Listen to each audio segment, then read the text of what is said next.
పుల్వామా దాడిని ఖండిస్తూ శ్రీకాకుళం నగరంలో అమరవీరులకు ఘనంగా నివాళులర్పించారు. వీర జవాన్ల సేవలు దేశ ప్రజలు ఎన్నటికీ మరువరని పలువురు వక్తలు అభిప్రాయపడ్డారు.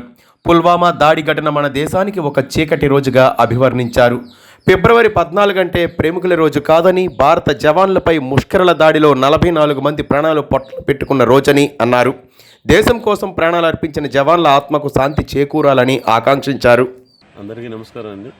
ఈరోజు బ్లాక్ డే అని చెప్పుకొని చాలా బాధాకరంగా ఉంది.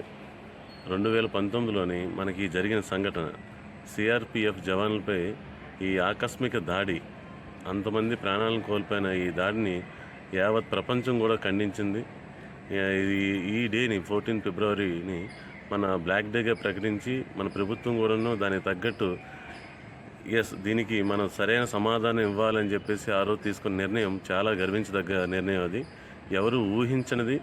మనం ఇలాంటి జరుగుతున్న అన్యాయాల్ని మన దేశ సరిహద్దుల్లోని మన దేశ సేవ చేస్తున్న సైనికులపై జరుగుతున్న ఈ యొక్క దాడుల్ని మనం ఖండించాలి.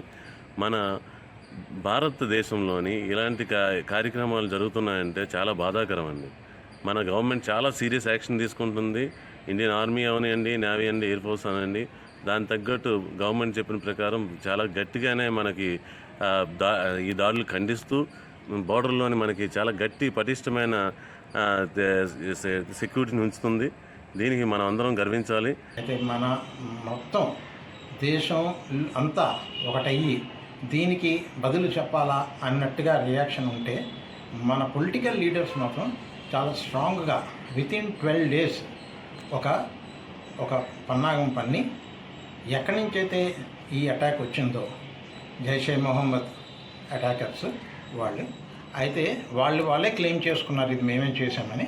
ఆ జైషే మొహమ్మద్ క్యాంప్ మన పిఓకేలో ఉన్న బాలాకోట్ అనే టౌన్ దగ్గర ఉన్న జైషే మొహమ్మద్ క్యాంప్ని వితిన్ 12 daysలో ప్లాన్ వేసి రాత్రి మన ఇండియన్ ఎయిర్ ఫోర్స్ జెట్స్, తర్వాత గ్రౌండ్ అటాక్, తర్వాత కంప్లీట్గా హెలికాప్టర్స్తోని అటాక్ లాంచ్ చేసి సూర్యుడు ఉదయించేలోగా మళ్ళీ తిరిగి మన దేశానికి వచ్చేశారు.